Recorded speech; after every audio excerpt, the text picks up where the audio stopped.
आज के लेक्चर में आप सभी का स्वागत है। पिछले लेक्चर में रजिस्ट्रेशन के बारे में किया और साथ में इंश्योरेंस के बारे में किया। आज हम आगे करना शुरू करेंगे।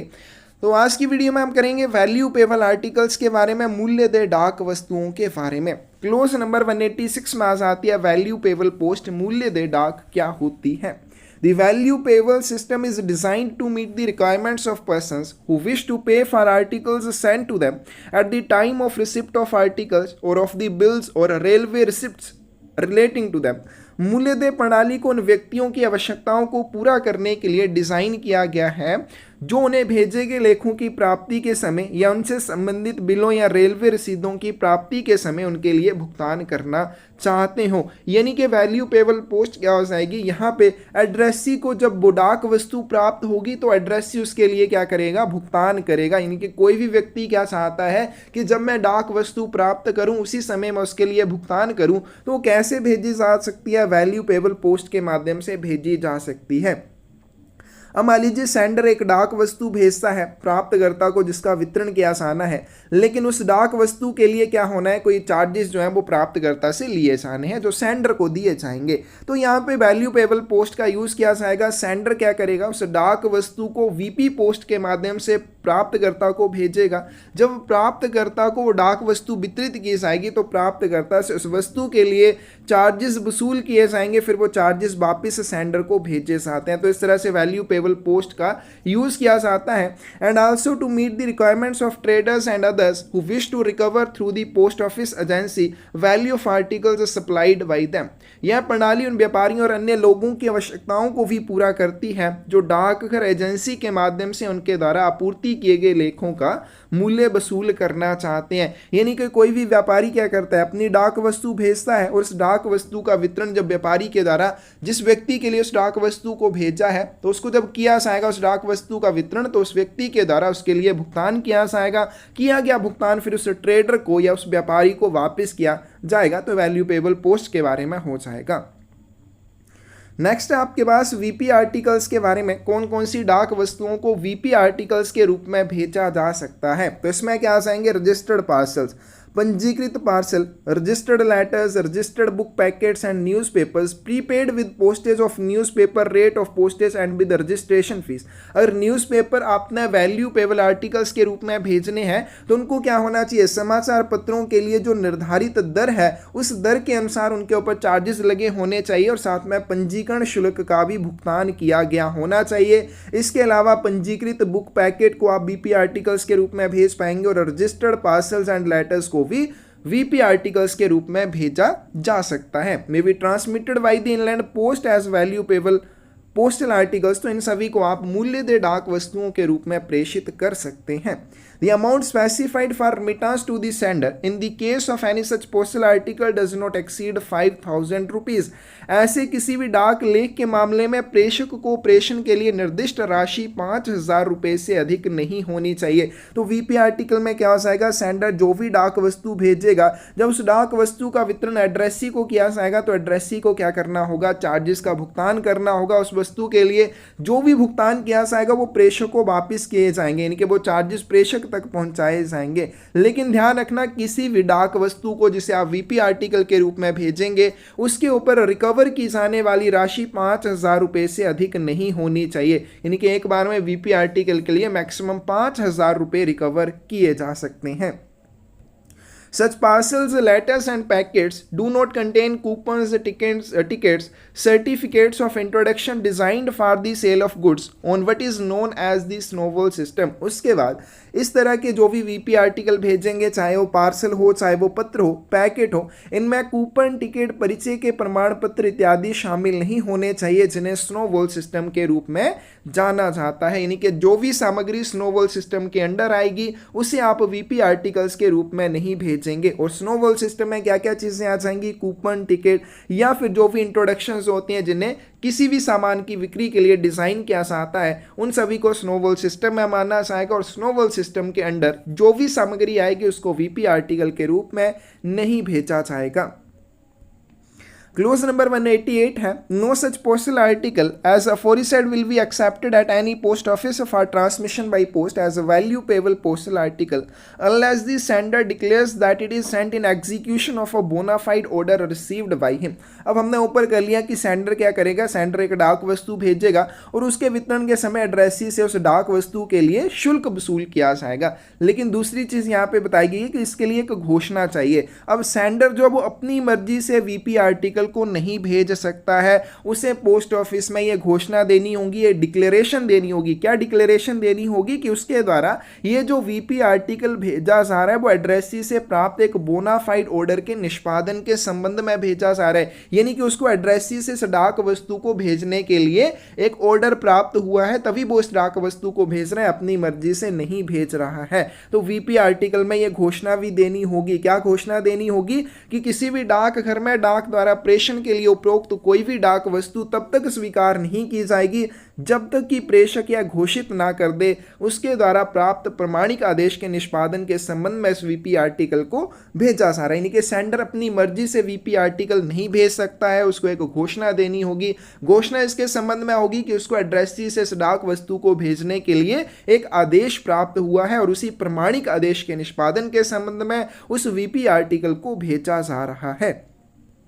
At any post office notified from time to time in this behalf by Director General, the sender will in addition be required to declare that the article is one the transmission of which by post as value payable postal article is permitted। उसके बाद इस declaration के अलावा बोलेंगे कुछ एक डाक घरों में अगर महानिदेशक इस संबंध में तय करता है तो सेंडर को एक और चीज प्रस्तुत करनी होगी, उसको ये भी डिक्लेयर करना होगा। क्या डिक्लेयर करना होगा कि ये जो भी आर्टिकल वीपी आर्टिकल उसके द्वारा भेजा जा रहा है उसमें वही सामग्री भेजी जा रही है जिसको आप वीपी आर्टिकल में भेज सकते हैं। तो महानिदेशक द्वारा इस संबंध में समय समय पर अधिसूचित किसी भी डाक घर में प्रेषक को इसके अलावा यह भी घोषित करने की आवश्यकता हो सकती है कि उसके द्वारा भेजा गया लेख डाक द्वारा मूल्यदेय डाक वस्तु के रूप में प्रेषित करने की अनुमति है। इनके एक डिक्लेरेशन ये हो जाएगी कि इस डाक वस्तु को एड्रेसी से प्राप्त एक बोनाफाइड ऑर्डर के निष्पादन के संबंध में भेजा जा रहा है और साथ में उसको ये भी डिक्लेयर करना पड़ेगा कि इस आर्टिकल में जो वस्तु भेजी जा रही है उसको वीपी आर्टिकल के रूप में भेजने की अनुमति है।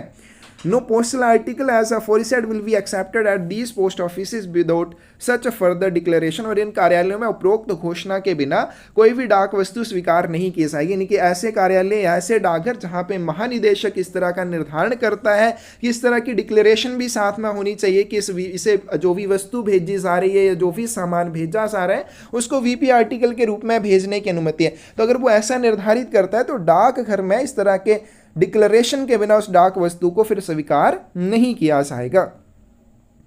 An article may be sent by the value payable post even though it possesses no intrinsic value। एक लेख को मूल्यदेय डाक लेख के रूप में भी भेजा जा सकता है भले ही उसका कोई भी आंतरिक मूल्य ना हो। यानी कि कोई भी ऐसी वस्तु जिसका कोई भी मूल्य नहीं है उसको भी वैल्यू पेबल आर्टिकल के रूप में भेजा जा सकता है।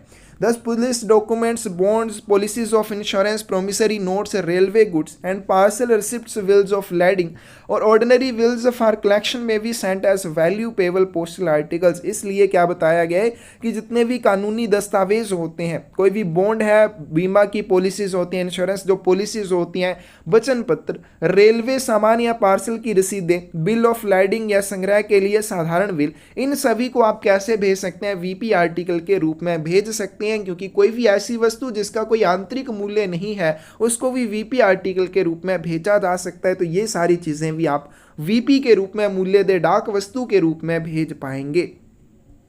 In the case of a railway receipt or bill of lading sent as a value payable postal article, it will be sufficient for the purposes of this rule if the article to which a railway receipt or bill of lading relates has been sent in execution of a bona fide order। मूल्यदेय डाक लेख के रूप में भेजे गए railway रसीद और bill of lading के मामले में यह इस नियम के प्रयोजनों के लिए पर्याप्त होगा यदि वह वस्तु जिससे रेलवे रसीद या बिल ऑफ लैडिंग संबंधित एक प्रमाणित आदेश के निष्पादन में भेजी गई। यानी कि हमने ऊपर कर ली कि ऐसे डाकघर में जहां पे महानिदेशक इस संबंध में तय करेगा कि ये जो डिक्लेरेशन है उसके अलावा भी उसे डिक्लेयर करना पड़ेगा कि इस डाक वस्तु के अंदर जो वस्तु भेजी जा रही है उसको वीपी आर्टिकल के रूप में भेजने की अनुमति है। लेकिन ऐसे मामले में, ठीक है, जहां पे आप क्या भेज रहे हैं, रेलवे रिसिप्ट या विल ऑफ लैडिंग भेज रहे हैं, उस मामले में इस तरह की आपको डिक्लेरेशन देने की आवश्यकता नहीं होगी। वहां पर केवल आपको इतनी डिक्लेरेशन देनी होगी कि इस वस्तु को प्राप्तकर्ता से प्राप्त एक प्रमाणिक आदेश के निष्पादन में भेजा जा रहा है। इसके अलावा कोई और डिक्लेरेशन की आवश्यकता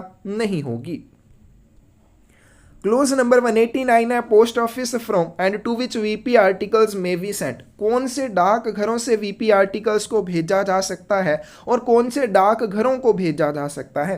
VP articles can be posted at any post office that is a money order post office. VP article को या मूल्यदेय डाक वस्तु को किसी भी डाक घर से पोस्ट किया जा सकता है, लेकिन वो डाक घर मनी ऑर्डर कार्यालय होना चाहिए to any other money order post office, और जिसे भेजा जाएगा वो भी मनी ऑर्डर पोस्ट ऑफिस होना चाहिए। तो यानी कि जिस डाकघर से इसे भेजा जा सकता है वो भी मनी ऑर्डर कार्यालय होना चाहिए, और जिस डाकघर को भेजा जा सकता है वो भी क्या होना चाहिए, मनी ऑर्डर कार्यालय होना चाहिए।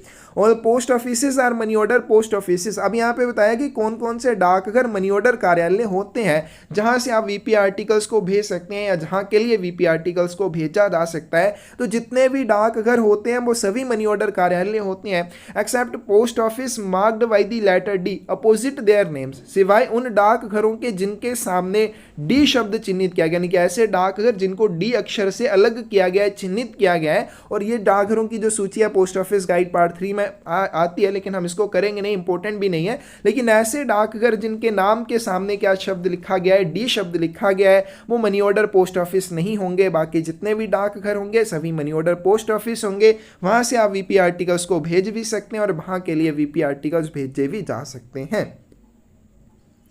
क्लोज नंबर 190 आपके पास manner of posting VP articles.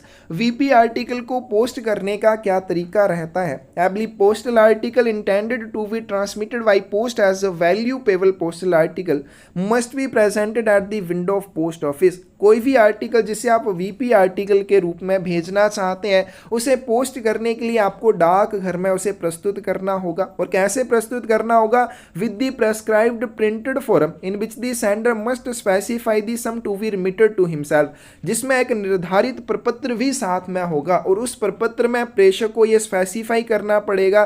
क्या स्पेसिफाई करना पड़ेगा कि उसे स्वयं के लिए कितनी राशि प्राप्तकर्ता से वसूल करके प्रेषित की जानी है। Fill in the required entries and sign the declaration required by clause number 188।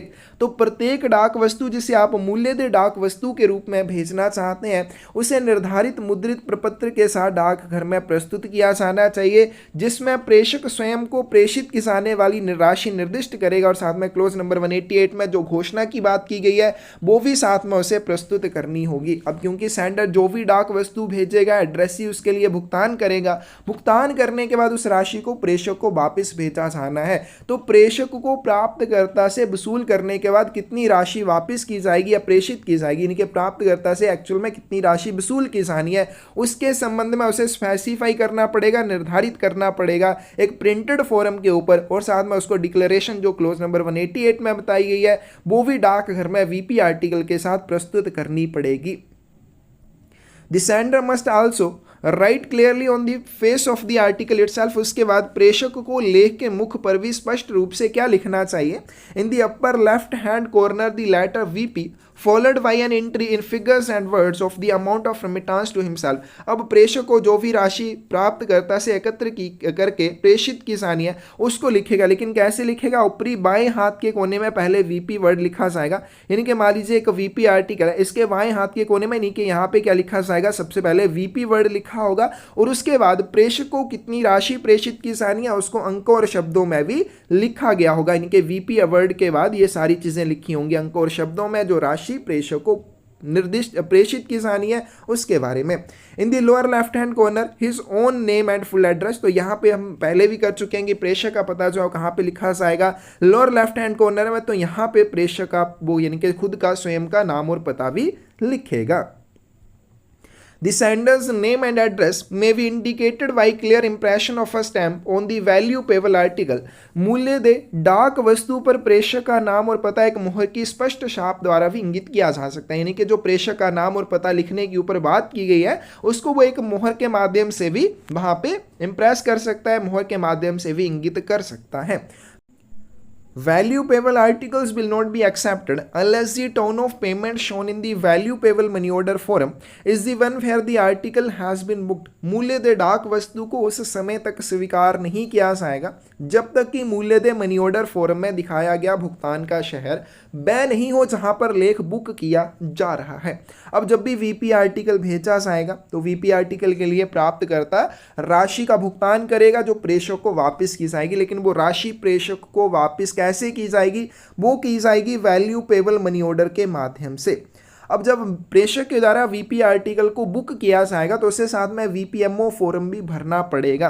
अब वीपी आर्टिकल को उस समय तक एक्सेप्ट नहीं किया जाएगा जब तक आपने वीपीएमओ फॉर्म में जो भुगतान का शहर दिखाया गया। अब भुगतान किसे किया जाना है? वो तो प्रेषक को किया जाना है। तो प्रेषक जिस डाक घर में उस डाक वस्तु का क्या कर रहा है, बुकिंग कर रहा है, वही शहर होना चाहिए वीपीएमओ के भुगतान के लिए। तो अगर नहीं है तो डाक घर में उस डाक वस्तु को एक्सेप्ट नहीं किया जाएगा। तो क्या बताया कि जहां पे उस आर्टिकल की बुकिंग की जा रही है वहीं पे बीपीएमओ के भुगतान का शहर भी होना चाहिए, मतलब वही सेम पोस्ट ऑफिस होना चाहिए उस बीपीएमओ के भुगतान के लिए। जब तक ऐसा नहीं होगा उस डाक वस्तु को वीपी आर्टिकल के रूप में एक्सेप्ट नहीं किया जाएगा। Receipt will be given to the person who presents the article. उसके बाद जो भी व्यक्ति या जो भी प्रेषक रहेगा उसको क्या दिया जाएगा? एक रसीद दी जाएगी उस वीपी आर्टिकल की बुकिंग के संबंध में। क्लोज नंबर 191 है booking of VP article in bulk. थोक में वैल्यू पेबल आर्टिकल्स की बुकिंग के बारे में, यानी कि बड़ी संख्या में अगर आप वीपी आर्टिकल्स को बुक करना चाहते हैं, और procedure similar to that indicated in clause number 167 for registered articles is available for the convenience of firms and other institutions posting at least 10 uninsured value payable articles daily. पंजीकृत वस्तुओं के लिए, जैसे हमने क्लोज नंबर 167 में भी किया था, अगर आप पंजीकृत वस्तुओं को थोक में बड़ी संख्या में बुक करना चाहते हैं तो वहां पे एक स्पेशल प्रोसीजर रहता है। प्रोसीजर क्या रहता है? जो रसीदें डाक घर में उन पंजीकृत वस्तुओं की बुकिंग के बाद प्रेषक को दी जानी है, उन रसीदों को प्रेषक के द्वारा स्वयं तैयार किया जाता है। फिर उन रसीदों को साथ में जो भी इनवॉइस होती है, आर्टिकल होते हैं, उनको डाकघर में प्रस्तुत किया जाता है। तो इस तरह से हमने वो किया था। तो उसी तरह से सेम प्रोसीजर रहेगा। किन के लिए रहेगा? जो कम से कम कोई भी फर्म ऐसा इंस्टीट्यूशन जो कम से कम एक दिन में 10 गैर बीमित मूल्य दे डाक वस्तुओं को पोस्ट करते हैं, बुक करते हैं। No extra charges will be levied for this facility. तो हमने सेम जैसे हमने रजिस्टर्ड आर्टिकल्स के लिए किया, सेम वैसे ही वीपी आर्टिकल्स के लिए भी रहेगा। इस सुविधा के लिए अतिरिक्त कोई भी शुल्क आपसे नहीं लिया जाएगा।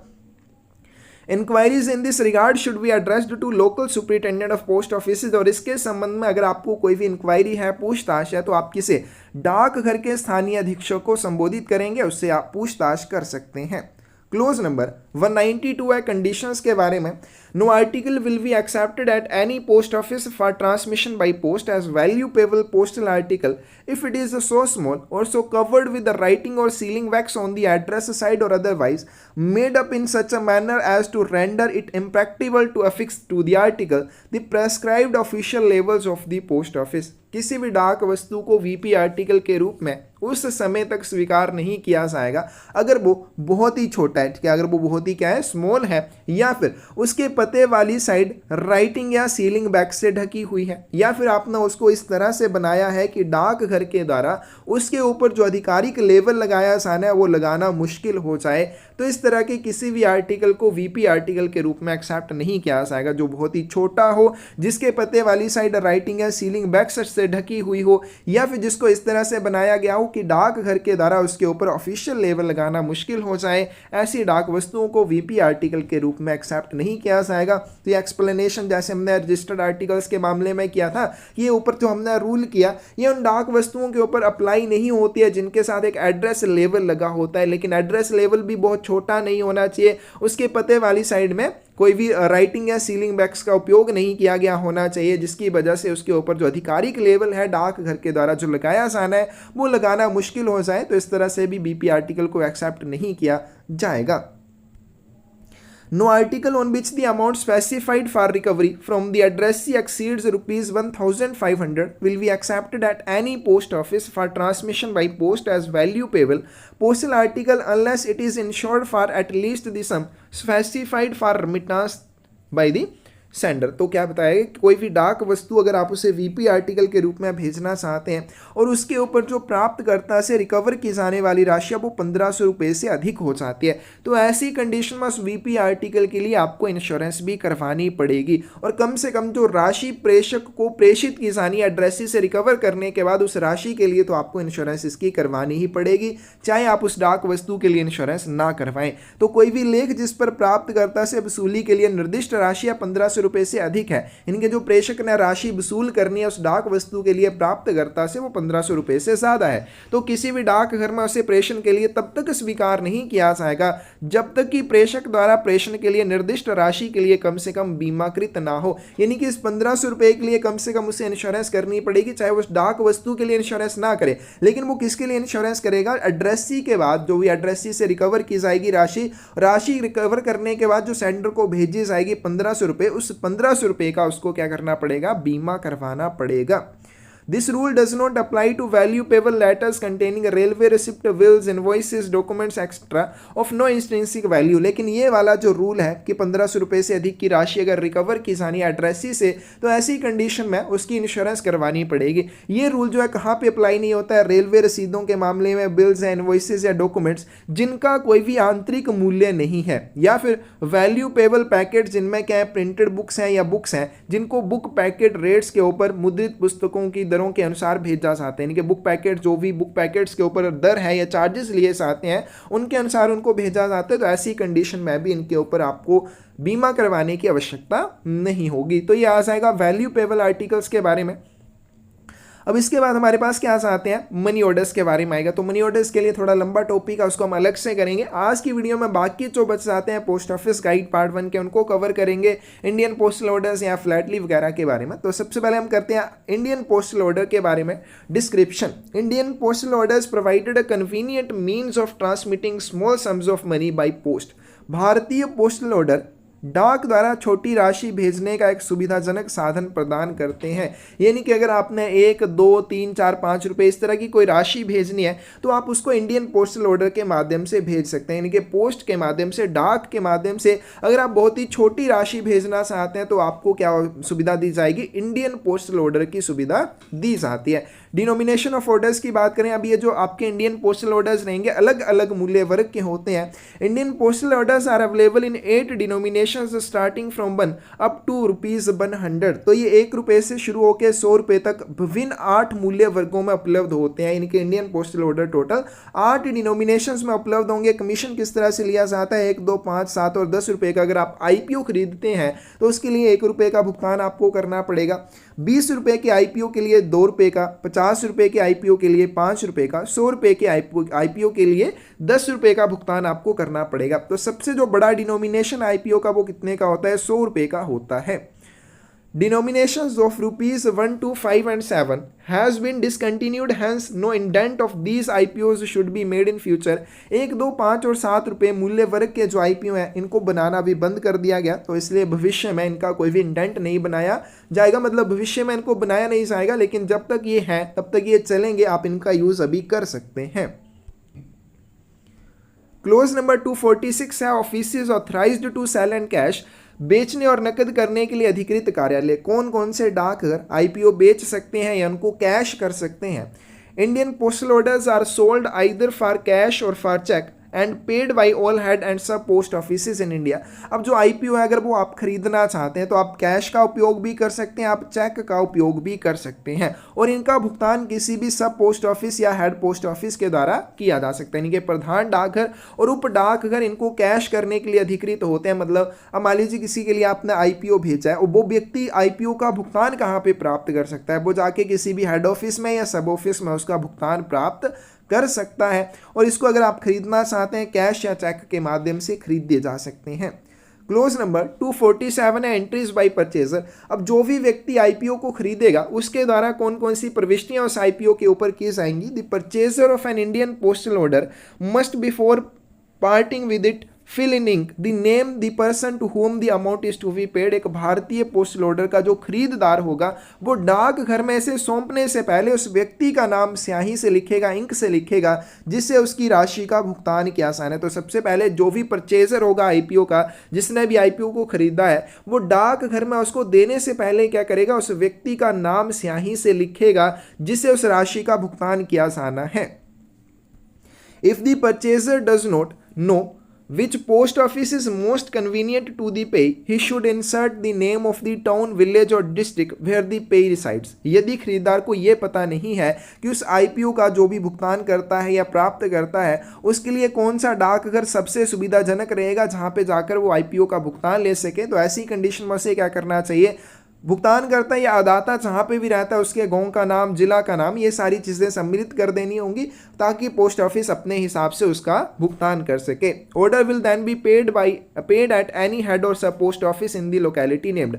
तो इसके बाद जो है डाकघर उस आईपीओ का भुगतान कैसे करेगा, किसी भी प्रधान डाकघर या उप डाकघर में किया जा सकता है जहाँ पे जैसे उसने जो भी गांव का नाम लिखा है तो वहाँ का जो भी सब ऑफिस हेड ऑफिस होगा वहाँ पे जाकर उसका भुगतान लिया जा सकता है। If the sender desires that payment should be made through a bank, अगर भुगतान करता चाहते हैं कि आईपीओ का जो भुगतान है वो कैसे किया जाए, बैंक के माध्यम से किया जाए, he should cross the order in ink in the way in which it is usual to cross cheque. तो वो क्या करेंगे, आईपीओ को इसी तरह से क्रॉस करेंगे जिस तरह से चेक का भुगतान करने से पहले उसे किया जाता है। The sender may also write his name and address on the reverse of the order where provision has been made for the same.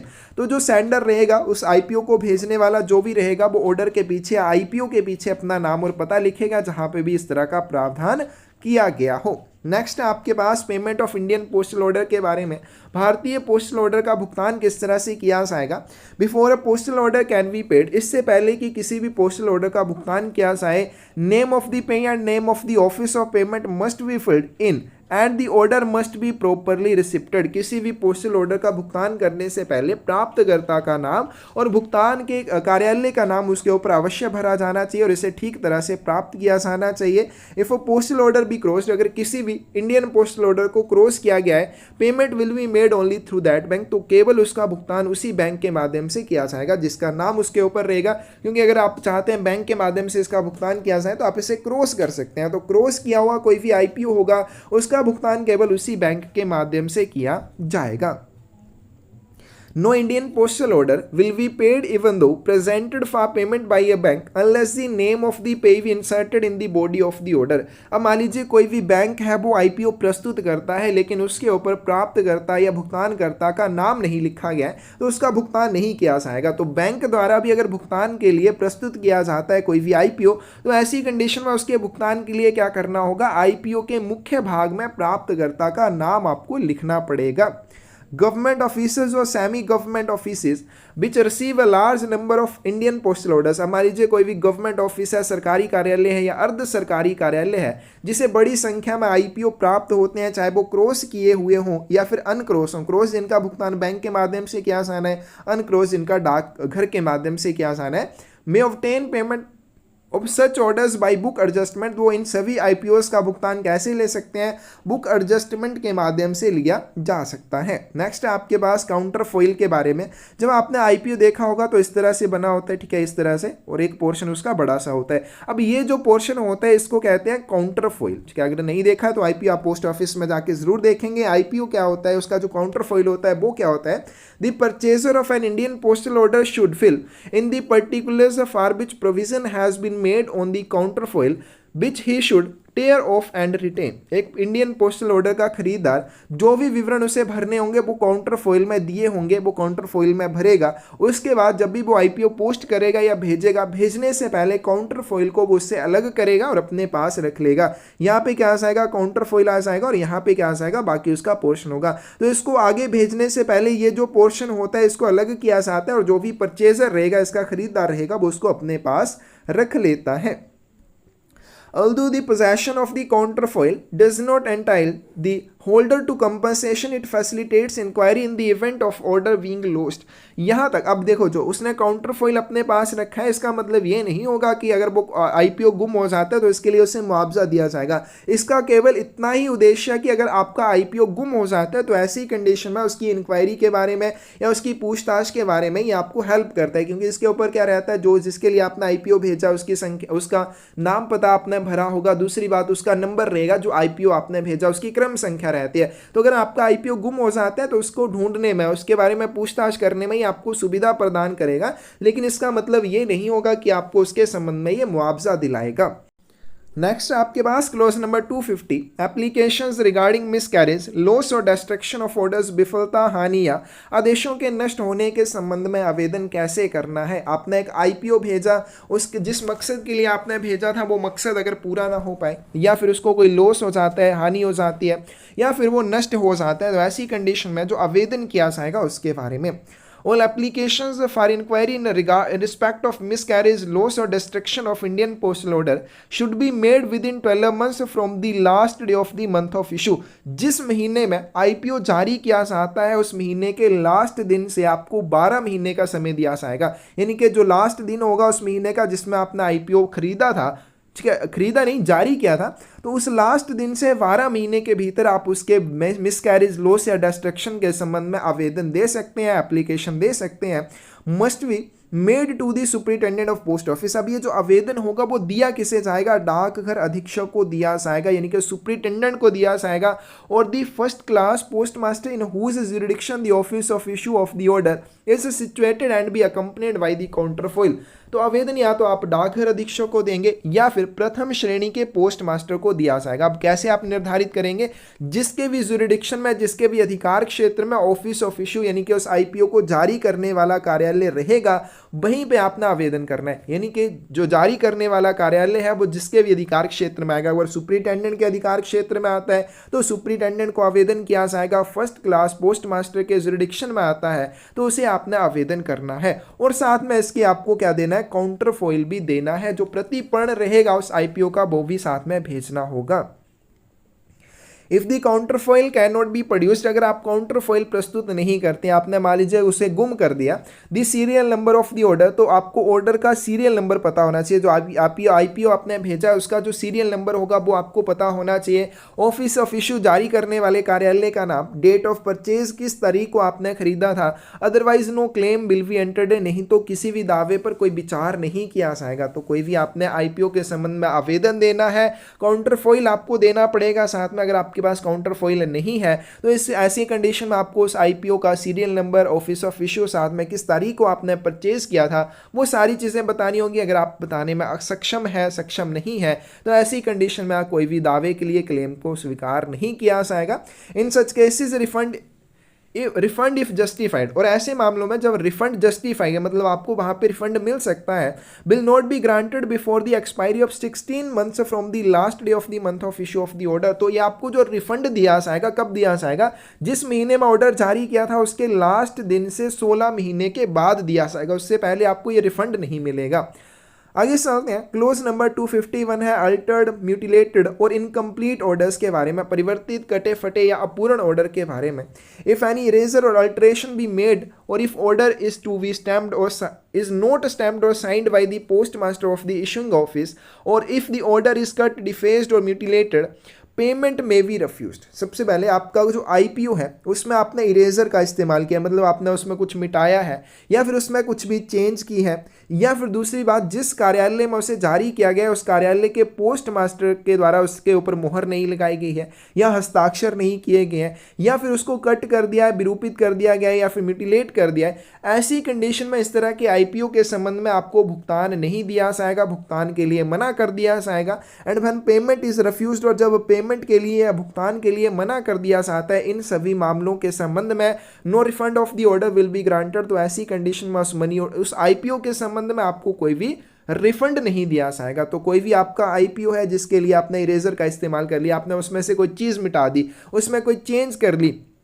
या फिर उसको आपने कट कर दिया, उसको विरूपित कर दिया, या वो विकृत हो गया है, और तब आपको क्या होगा, भुगतान करने से आपको मना कर दिया जाएगा, आपको उसका भुगतान नहीं मिलेगा, पेमेंट नहीं मिलेगी, और बाद में उसके लिए आपको कोई रिफंड भी नहीं मिलेगा। Post masters have authority in case of doubt. अब मान लीजिए किसी भी संदेह की स्थिति में पोस्ट मास्टर जो रहेगा उसके पास ये अधिकार होता है। क्या अधिकार होता है? To retain the postal order for further investigation. आगे की इन्वेस्टिगेशन के लिए, आगे की जांच के लिए वो पोस्टल ऑर्डर को अपने पास रख सकता है after giving a receipt for it. लेकिन अब देखो पोस्ट मास्टर ने उसे अपने पास रख लिया तो जो परचेजर है या जिसके द्वारा उसका भुगतान लिया जाना है उसके पास क्या सबूत रहेगा? उसको इसके लिए एक रसीद दी जाएगी ताकि उसका जो ये वाला आईपीओ है वो सुरक्षित रहे। तो पोस्ट मास्टर को अगर संदेह है तो उसके पास ये अधिकार होता है कि वो जांच के उद्देश्य से आईपीओ को अपने पास रख सकता है, जिसके लिए वो प्राप्तकर्ता को या भुगतानकर्ता को एक रसीद दे देगा। क्लोज नंबर 252 है period during which orders are payable. अवधि जिसके दौरान ऑर्डर दे होंगे।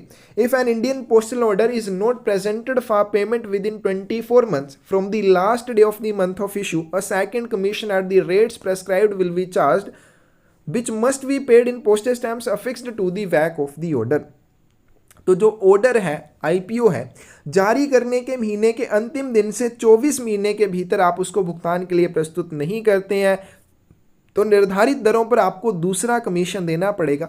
और दूसरा कमीशन जो दिया जाएगा डाक टिकटों के रूप में दिया जाएगा और उन डाक टिकटों को आपको आईपीओ के पीछे चिपकाना होगा। Those authorised to use them may pay the second commission in service postage stamps. और ऐसा कोई भी व्यक्ति जो सेवा डाक टिकटों का उपयोग करने के लिए अधिकृत है वो क्या कर सकता है? वो इसके लिए सेवा डाक टिकटों का उपयोग भी कर सकता है। यानी कि आईपीओ के लिए आपको सेकंड कमीशन देना होगा डाक टिकटों के रूप में और ये आईपीओ के पीछे चिपकाई जाएंगी और इनके लिए आप सर्विस स्टैम्प्स का यूज भी कर सकते हैं और वही व्यक्ति करेगा जो इनका उपयोग करने के लिए अधिकृत हो। Indian postal orders presented for payment after more than 36 months after the last day of the month of issue will not be paid but will be forfeited। क्या बताया गया कि कोई भी आपका आईपीओ है जिसको आपने जिस महीने में जारी किया, जारी करने के महीने के लास्ट से 36 महीने के बाद डाकघर में आके उसे आप प्रस्तुत करते हैं तो उसका भुगतान तो आपको नहीं किया जाएगा बल्कि उसको क्या कर लिया जाएगा? जब्त कर लिया जाएगा, फॉरफिट कर लिया जाएगा। क्लोज नंबर 253 है रीपेमेंट टू परचेजर। जो खरीददार है आईपीओ का उसको पुनर्भुगतान, वापिस उसका भुगतान करना। The purchaser of an Indian postal order can obtain a repayment of its value। तो भारतीय पोस्टल ऑर्डर का जो खरीददार है वो आईपीओ की राशि वापस प्राप्त कर सकता है बट नॉट कमीशन, लेकिन कमीशन उसे वापस नहीं किया जाएगा। On presenting the order and the counterfoil at the post office from which the order was purchased within 6 months from the last day of the month of issue. तो जो भी खरीददार है उस आईपीओ का परचेजर है वो क्या कर सकता है? उसने मान लीजिए आईपीओ खरीद तो लिया लेकिन वो उसका यूज नहीं कर पाया तो वो उसका भुगतान वापस ले सकता है। कैसे लेगा? जिस महीने में उसने उसे जारी करवाया था या इशू किया गया था उस महीने के लास्ट से 6 महीने के भीतर उसके लिए वो आवेदन कर सकता है। इसके लिए उसे क्या करना पड़ेगा? आईपीओ, साथ में उसका जो भी काउंटर फॉइल होगा वो डाक घर में प्रस्तुत करना होगा। जिस डाक घर से उसने उस आईपीओ को खरीदा था तब जाके उसका उसे भुगतान वापस कर दिया जाएगा, लेकिन उसके ऊपर जो उसने कमीशन का भुगतान किया होगा, जैसे हमने ऊपर किया 100 रुपये के आईपीओ के ऊपर 10 रुपये का भुगतान करना है, ठीक है, 1, 2, 5 या 7 के लिए 1 रुपये का करना है, तो जो कमीशन उसने भुगतान किया होगा वो उसको वापस नहीं मिलेगा। He will also be entitled to repayment of its value after 6 months। वो 6 महीने के बाद भी इसका पुनर्भुगतान प्राप्त कर सकता है but not later than 12 months, लेकिन 12 महीने के बाद वो उसका भुगतान प्राप्त नहीं कर पाएगा। From the last day of the month of issue provided a second commission at the rates of prescribed fees. लेकिन यहाँ पे बताया गया कि 6 महीने के बाद अगर वो इसका भुगतान प्राप्त करना चाहता है तो उसे क्या करना पड़ेगा? निर्धारित दरों पर दूसरा कमीशन देना पड़ेगा। लेकिन ध्यान रखेंगे 6 महीने से लेकर 12 महीने के भीतर ही वो इसका भुगतान ले पाएगा। दूसरे कमीशन के भुगतान के बाद उसके बाद इसका भुगतान नहीं किया जाएगा। क्लोज नंबर 254 है responsibility of the post office. डाकघर की क्या जिम्मेदारी रहेगी? After an Indian postal order has once been paid to whomsoever it is paid the post office will not be liable for any further claim. अगर एक बार डाकघर के द्वारा आईपीओ का भुगतान कर दिया जाता है तो उसके बाद किसी भी तरह के भुगतान के लिए या दावे के लिए डाकघर की कोई भी जिम्मेदारी नहीं रहेगी। आगे चलते हैं सेक्शन नंबर 6 के बारे में करते हैं। फिलैटली क्या चीज़ होती है? क्लोज नंबर 255 में है फ्लैटली के बारे में, Flatley is the hobby of collection and study of postage stamps. Important point है, फ्लैटली डाक टिकटों के संग्रह और अध्ययन के शौक को कहा जाता है। फ्लैटली क्या चीज़ होती है? डाक टिकटों की कलेक्शन करना और उनके बारे में अध्ययन करने का शौक क्या कहलाता है? फ्लैटली कहलाता है। इन 1840 first postage stamp issued in England and collection of used postage stamps for recreation started. 1840 में इंग्लैंड में पहला डाक टिकट जारी किया और उसके बाद मनोरंजन के उद्देश्य से डाक टिकटों का संग्रह या कलेक्शन उनकी करनी शुरू की गई। फ्लैटली को क्या कहा जाता है? Term as king of hobbies and hobby of kings. Important point है, फ्लैटली को क्या कहा जाता है? शौकों का राजा, यानी कि जितने भी हॉबीज होते हैं उन सभी का किंग इसे कहा जाता है, और जितने भी राजा होते हैं उन सभी का इसे शौक कहा जाता है, हॉबी कहा जाता है। नेक्स्ट आपके पास है philately club throughout the world helping their members to obtain stamps of other countries. तो डाक टिकट संग्रह क्लब क्या है? दुनिया भर में अपने सदस्यों को अपने देशों के टिकट प्राप्त करने में मदद करता है, यानी कि कोई भी व्यक्ति किसी अन्य देश के डाक टिकट प्राप्त करना चाहता है तो फ्लैटली क्लब उस चीज़ में उस व्यक्ति की हेल्प करेगा। नेक्स्ट आपके पास क्लोज नंबर 256 फ्लैटली ब्यूरो के बारे में। Enable stamp collectors to obtain stamps and other items of philately first day covers information sheets etcetera. डाक टिकट संग्राहकों को स्टैम्प और फ्लैटली की अन्य वस्तुएं जैसे फर्स्ट डे कवर, सूचना प्रपत्र आदि प्राप्त करने में सक्षम बनाता है। तो फ्लैटली ब्यूरो क्या हो जाएगा? जितनी भी फ्लैटली आइटम्स होती हैं उनको प्राप्त करने में मदद करता है, या अन्य जो डाक टिकट वगैरह होते हैं उनको प्राप्त करने में मदद करता है, जैसे फर्स्ट डे कवर है या इन्फॉर्मेशन शीट्स वगैरह हैं। The Department of Post opened Flatly Bureau at state capitals, important cities, Flatly counters at important cities and towns। डाक विभाग ने राज्यों की राजधानियों, महत्वपूर्ण शहरों, महत्वपूर्ण कस्बों इत्यादि में डाक टिकट संग्रह काउंटर खोले हैं। Old issues available up to 6 months from the date of issue. तो जो भी पुरानी जारी की हुई डाक टिकटें होती हैं वो जारी करने की तारीख से 6 महीने तक वहाँ पे उपलब्ध रहेंगी। Those who can not personally obtain these items. कोई भी व्यक्ति जो इन आइटम्स को स्वयं जाकर डाकघर में प्राप्त नहीं कर सकता है वो क्या कर सकता है? Can open a deposit account in one of the Flatley bureau and obtain them regularly. तो वो किसी भी फ्लैटली ब्यूरो में जाके एक फ्लैटली डिपॉजिट अकाउंट ओपन कर सकता है और ये जो भी आइटम्स हैं रेगुलरली या फिर नियमित तौर पर या नियमित रूप से उनको प्राप्त कर सकता है। क्लोज नंबर 257 है domestic philately deposit account system के बारे में। घरेलू फ्लैटली खाता जमा खाता प्रणाली के बारे में। Available at all philately bureaus in India. तो ये जो domestic philately deposit account system है सभी भारतीय फ्लैटली ब्यूरोज में उपलब्ध है। Account holders can get the commemorative and other special issues of stamps, first day covers, information sheets which are dispatched to them automatically when a new issue is brought out. तो खाता धारक डाक टिकटों के समारोह को अन्य विशेष प्रकाशन, फर्स्ट डे कवर, सूचना प्रपत्र, ये सारी चीज़ें पर प्राप्त कर सकता है। जैसे इनका नया प्रकाशन आता है तो उसको क्या किया जाते हैं, ये सारी चीज़ें भेज दी जाती है। अगर उसने domestic philately deposit account open किया है, इसके बारे में प्रोडक्ट एंड सर्विसेज में थोड़ा और भी डिटेल में कर लेंगे तो वहाँ पे आपकी चीज़ कवर हो जाएगी। तो वीपी आर्टिकल्स के बारे में, फ्लैटली के बारे में और आईपीओस के बारे में आज की वीडियो में हो गया। अब बचता है आपका मनी ऑर्डर्स वाला टॉपिक जिसको हम नेक्स्ट वीडियो में करेंगे। वो भी बहुत ज़्यादा इंपॉर्टेंट है, यहाँ से भी और यह वाली वीडियो भी बहुत इंपॉर्टेंट है। यहाँ से भी बहुत सारे इंपॉर्टेंट क्वेश्चंस बनते हैं और ये आपको आने भी चाहिए क्योंकि आईपीओ या फिर वैल्यू पेबल आर्टिकल ये आपको देखने को मिलती हैं चीज़ें बार बार, तो आपको इनके बारे में पता होना चाहिए। कोई भी गलती नजर आए ज़रूर बताएं और आपको कोई भी डाउट हो आप ज़रूर पूछ सकते हैं। धन्यवाद।